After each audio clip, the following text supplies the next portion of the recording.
Witam moi drodzy bardzo serdecznie. Dzisiaj tak troszkę bardziej elegantnie, bo też i okazja jest taka nietypowa. Słuchajcie, jutro, 11 listopada, po raz kolejny obchodzimy rocznicę odzyskania przez Polskę niepodległości, kiedy to po 123 latach niebytu, nieistnienia formalnie na mapach Europy, Polska znowu wróciła jako niezależne, niepodległe państwo. I tym razem jednak ta rocznica jest, jak pewnie już wiecie, inna niż wszystkie poprzednie, bo jutro świętujemy 100 lat tej niepodległości, czyli no już konkretny kawał czasu. Można powiedzieć prawie tyle, co tej Polski na mapach Europy i świata nie było. I tak właśnie, bo jest tak głośno w miarę o tym w telewizji, w internecie są różne bardzo ładne takie gesty, składają życzenia Polsce i Polakom różne postacie, na przykład taki materiał został zrobiony przez muszę sobie przypomnieć, jak się to nazywa konkretnie, Polską Fundację Narodową z panem Melem Gibsonem, na przykład różni aktorzy, czy pan Ennio Morricone nawet tutaj nam winszował. I to są bardzo przyjemne, bardzo ładne gesty oczywiście. Często też takie wzruszające, można powiedzieć. I tak właśnie ostatnimi tymi dniami gdzieś tak właśnie zastanawiam się nad tym, jak to było. Ciężko sobie to wyobrazić, jak to generalnie wyglądało. Kraj rozerwany przez 3 sąsiadujące mocarstwa na tamten czas. Austrię, Rosję i Prusy, i jak diametralnie różnie, jak od siebie odbiegał styl życia i w ogóle jak to życie wyglądało Polaków w poszczególnych zaborach, które od siebie no, różniły się bardzo kulturą w ogóle, poziomem rozwoju i tak dalej, gdzie to nawet często dzisiaj na ziemiach polskich jest zauważalne, gdzie te linie tych zaborów biegły. Ciężko sobie to wyobrazić, jak wyglądało to życie, jak próbowano tą polskość gdzieś tam zachować, żeby ona nie przepadła. 123 lata. 123 lata to jest olbrzymi kawał czasu, który ciężko sobie tak żyjemy. Tutaj powiedzmy średnia wieku widzów, którzy oglądają te filmy czy streamy i tak dalej, to jest jakieś 20 lat, 30, 40. No i wiemy, że to jest spory kawałek czasu, tak? Nasi rodzice mają na przykład lat gdzieś tam 50, 60, 70.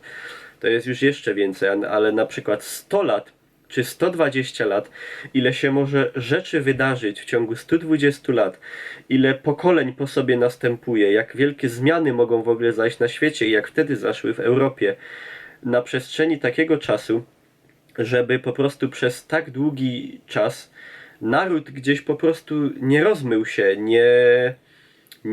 nie przepadł po prostu, nie wtopił się w tych zaborców, gdzieś nie rozmył się pośród Rosjan w zaborze rosyjskim, czy pośród Niemców w zaborze pruskim czy austriackim, bo też warto przypomnieć, że w zasadzie nie było czegoś takiego wtedy jak austriacka tożsamość, ani też dużo jeszcze później nie było czegoś takiego jak tożsamość austriacka, to byli po prostu Niemcy zamieszkujący tamte tereny. Także to była naprawdę praca tytaniczna, praca wielu pokoleń, praca naprawdę wielkiej liczby Polaków, różnych instytucji też, które pomimo oczywiście utrudnień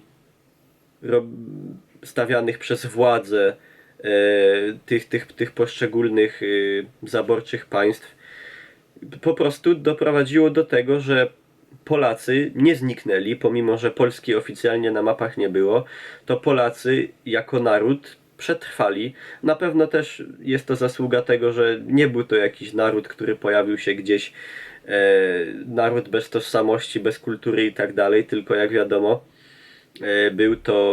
był to naród, który gdzieś już od prawie 8 wieków istniał, jednak wyrośnięty z tej zachodnioeuropejskiej kultury łacińskiej od 966 roku, od momentu chrztu. Także gdzieś ta świadomość tego dziedzictwa wielosetletniego była w tych Polakach żywa. No i dzięki temu Dzięki temu, pomimo że technicznie Polska nie istniała, to Polacy przetrwali.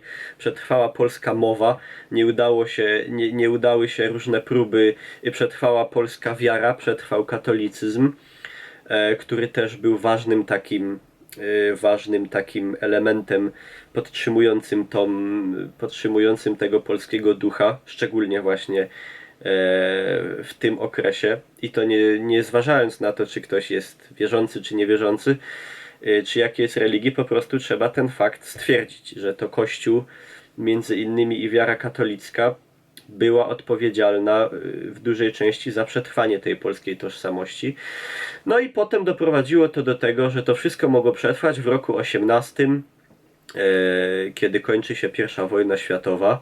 Wojna całkiem inaczej widziana na zachodzie Europy, a całkiem inaczej widziana tutaj z perspektywy Europy Środkowej, bo na zachodzie Europy jest to wojna widziana jako konflikt o wiele straszniejszy, brutalniejszy i o, jakby to powiedzieć, gorszych reperkusjach niż II wojna światowa, gdyż wrażenia i doświadczenia tych narodów zachodniej Europy, jak na przykład Brytyjczyków czy Francuzów, są całkowicie inne podczas tych dwóch wojen. Pomimo że na przykład przecież Polacy też w tej wojnie brali udział czynnie i to walczyli we wszystkich trzech armiach, w armii pruskiej, austro-węgierskiej i rosyjskiej. Także no, to był czas do Europy Środkowej, nie tylko Polski, ale generalnie wielu innych państw, które wtedy po wielu latach niebytu na tą mapę powróciły, pojawiły się na niej. Czechosłowacja, Węgry, Litwa, Łotwa, Estonia, Finlandia. Także no, to był naprawdę tutaj szczęśliwy czas do środkowoeuropejskich narodów, które gdzieś tam się często wyrwały jak Polska z okowów niewoli.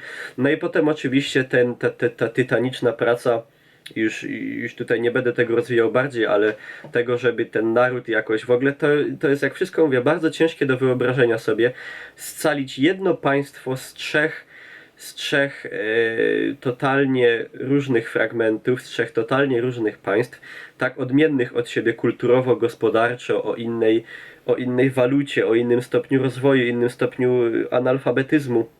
Totalnie różnych, po prostu jakbyście z trzech zupełnie odmiennie kulturowych państw próbowali zrobić jedno państwo. Także to naprawdę był wtedy wielki wysiłek, żeby to wszystko jakoś ze sobą połączyć, scalić. No niestety na długo ta szansa dana Polsce nie potrwała, bo minęło zaledwie 21 lat i przyszła kolejna okropna wojna, szczególnie do Polski właśnie przerażająca, w której Polska straciła wiele milionów obywateli i dużo bardzo tej takiej bardzo warstwy istotnej, która jest taką najważniejszą w sumie w tej tkance państwowej, czyli takiej klasy średniej, takiego mieszczaństwa, inteligencji, która została wymordowana i to przez niemieckich, hitlerowskich zbrodniarzy i przez radzieckiego okupanta ze wschodu. Także no, ale wracając, bo teraz za daleko dobrnęliśmy. Co chcę powiedzieć, że jest to wielkie święto, naprawdę ten 11 listopada jest czymś w historii Polski wielkim, bo to po naprawdę długim okresie tego niebytu Polska znowu wróciła na mapę Europy jako niezależne państwo. Jakie ono było, takie było, ale była to Polska Polaków, którzy w pocie czoła pracowali, żeby jej świetność przywrócić i dobre imię na tle całej Europy i świata. I także dlatego też te obchody tego 11 listopada zawsze mnie trochę dziwiły. Ja osobiście nigdy w tym jakoś nie brałem szczególnie udziału, ale obserwowałem to i na przykład nie mogłem tego i do dzisiaj nie bardzo mi się to mieści w głowie.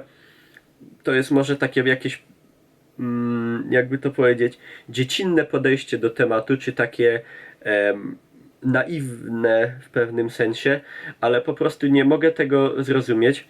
Jak można świętować odzyskanie niepodległości, czyli coś bardzo wesołego, wielkiego, ważnego, no świętować to w ten sposób, że jest marsz, na którym są wyrywane drzewa, ławki, palone auta i napierdalanka z policją. Tego do dzisiaj nie mogę zrozumieć. I w ogóle powiem wam, że cała ta forma świętowania tego wydarzenia, szczególnie w setną rocznicę. Ja wiem, że tam też będą jakieś koncerty, że będą jakieś inne atrakcje, ale w ogóle do mnie na przykład cała ta idea tego marszu jakoś nie przemawia. Ja tego nie dostrzegam jako czegoś, nie wiem, jako jakiejś pozytywnej, wesołej celebracji, a takie to powinno być.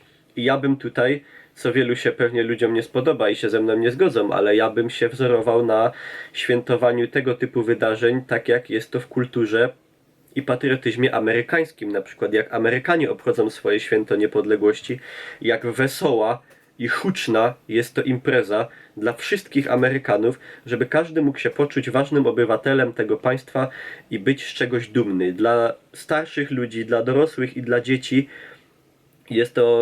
jest to po prostu wielkie, wesołe wydarzenie, a mi się wydaje, że niestety bo ja wierzę w ogóle w coś takiego jak charaktery narodowe, na przykład, że dane grupy po prostu mają jakieś takie cechy wspólne, które się częściej w danej grupie przejawiają niż w innej. I że to jest, że jest coś takiego jak charakter narodowy.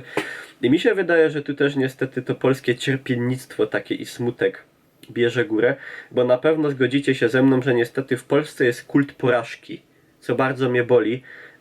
Może człowieka o trochę innym podejściu i mentalności niż inni, na przykład Polacy, bo jednak my tu na Śląsku przez 7 wieków prawie braku, nie bycia częścią państwa polskiego, tutaj niektóre rzeczy potoczyły się diametralnie inaczej u nas niż na terenach Polski. Na przykład tutaj Śląsk nigdy nie był pod żadnym zaborem, bo kiedy Polska została przez zaborców rozerwana, my już od dawna byliśmy po prostu częścią innego państwa, a w zasadzie to innych państw, bo to się zmieniało przez lata historii, to na pewno wiecie, że po prostu w Polsce jest taki jednak kult porażki, tego cierpiennictwa, tych przegranych powstań, tragedii, wielkich mordów, co jest o tyle smutne, że w polskiej historii, jak ją sobie prześledzicie od początku istnienia państwa polskiego, od 966 roku, naprawdę już za moment rozpoczynają się wielkie bitwy i wydarzenia, na przykład bitwa pod Cedynią między innymi, już, która odbyła się niedługo od przyjęcia chrztu przez Polskę i wejścia jej tak w zasadzie na arenę europejską jako państwa równego królestwom zachodniej Europy. Jest naprawdę wiele bardzo pięknych i szlachetnych wydarzeń w historii Polski, z których można by być dumnym i z które można by hucznie świętować. A szczególnie właśnie jeżeli są to wydarzenia na skalę tego odzyskania niepodległości, setnej rocznicy, po prostu bym to, wiecie, ja bym to zrobił w modelu amerykańskim. Ja bym widział jakieś, wiecie, latające samoloty, kurde, rozpylające biało-czerwone barwy, fajerwerki jakieś. I po prostu, no, żeby, wiecie, żeby w każdym w miarę możliwości mieście coś takiego było zorganizowane, żeby po prostu jakoś mogli ludzie poczuć tą jedność i dumę z tak wielkiego wydarzenia, jakim jest odzyskanie niepodległości, bo jest to na pewno jedno z ważniejszych wydarzeń,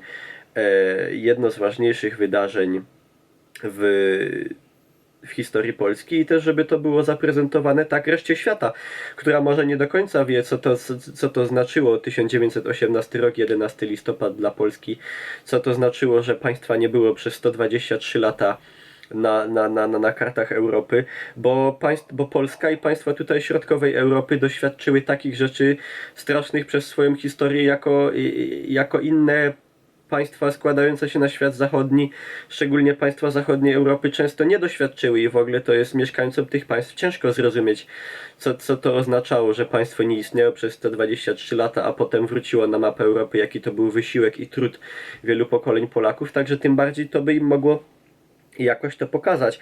I też widzę, że to się zmienia. Już ta celebracja w bardziej jakąś taką wesołą, po prostu dumną, niż jakąś taką smutną, cierpiętniczą. I bardzo bym chciał, żeby to szło w tym kierunku właśnie. Wesołej, radosnej celebracji i dumy i bardziej jednak świętowania zwycięstw, bohaterskich jakichś, prawda, wyczynów, nie tylko bohaterskich śmierci i porażek,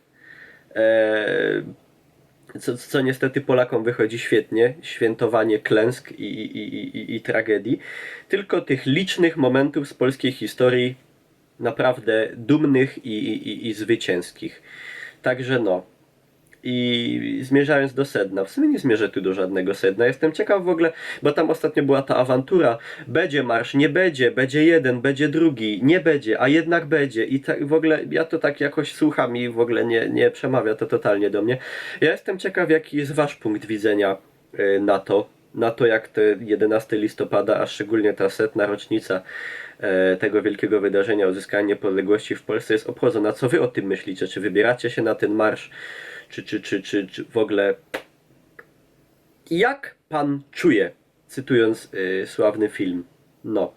Także to by było na tyle z mojej drogi, moi drodzy, z mojej strony. Rozgadałem się, mam nadzieję, że nikogo nie zanudziłem.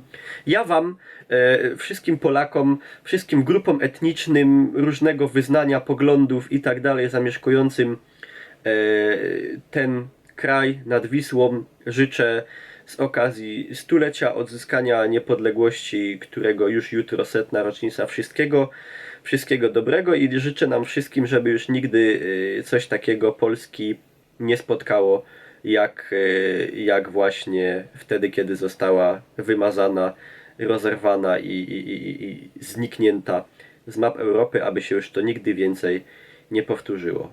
Także tyle. Dziękuję za uwagę i trzymajcie się. Do zobaczenia.